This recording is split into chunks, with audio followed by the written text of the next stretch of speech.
Nah, sekarang kita di pertemuan kedua.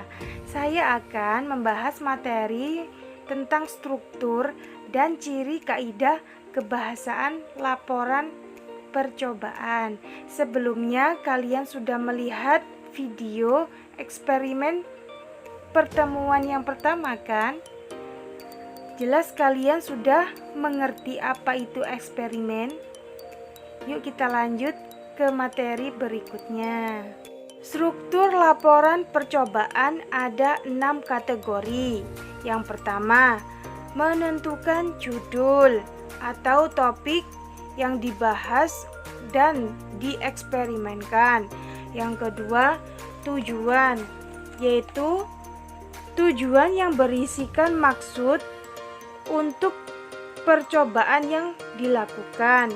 Kemudian alat dan bahan berisikan keperluan dalam melakukan percobaan.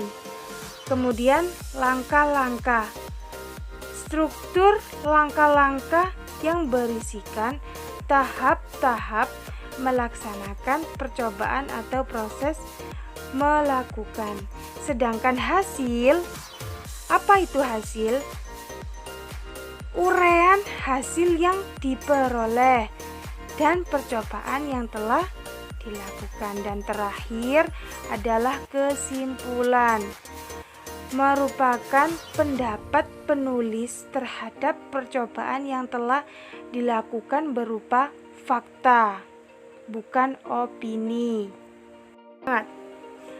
Untuk ciri kebahasaan laporan percobaan ada 4. Yang pertama, kalimat kompleks atau kalimat majemuk, yaitu memiliki lebih dari satu pola kalimat. Kalimat kompleks terdiri dari lebih satu kalimat tunggal atau kalimat kompleks.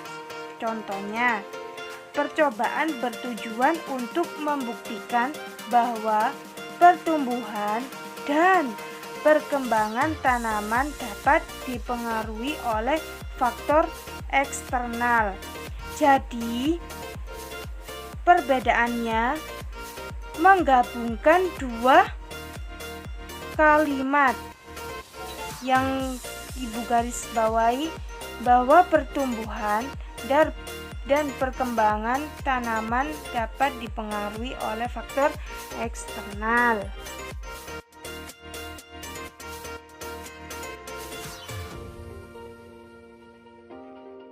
Nomor 2, kalimat perintah. Apakah kalimat perintah itu?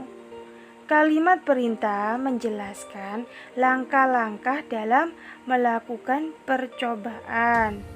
Kalimat perintah juga mengandung makna memerintah atau meminta seseorang untuk melakukan sesuatu sesuai dengan apa yang diinginkan oleh penutur atau penulisannya. Ada aturan 3 dari kalimat perintah. Yang pertama, intonasi pada bagian akhir kalimat naik atau meninggi. Kemudian diakhiri dengan tanda baca seru. Biasanya digunakan partikel lah atau kan. Contohnya, siapkan wadah gelas air mineral lalu diisi dengan tanah gembur.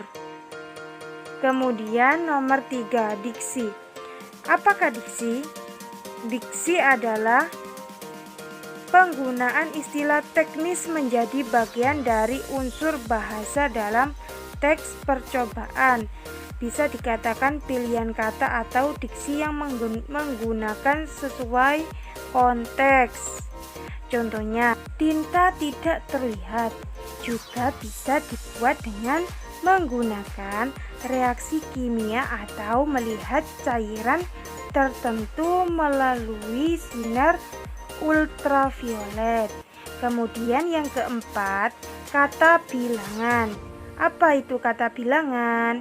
Kata bilangan pada teks laporan percobaan biasanya banyak digunakan pada bagian alat dan bahan pada ukuran dan hasil.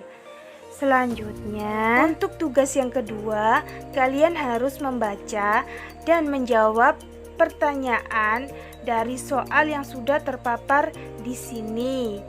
Untuk itu, kalian harus menentukan struktur dan ciri kaidah kebahasaannya. Apakah kalian sudah paham tentang materi pertemuan yang pertama dan kedua? Jika belum, kalian bisa mengulanginya kembali video ini setelah selesai atau mempertanyakan kepada guru yang mengampu pembelajaran bahasa Indonesia pada kelas kalian.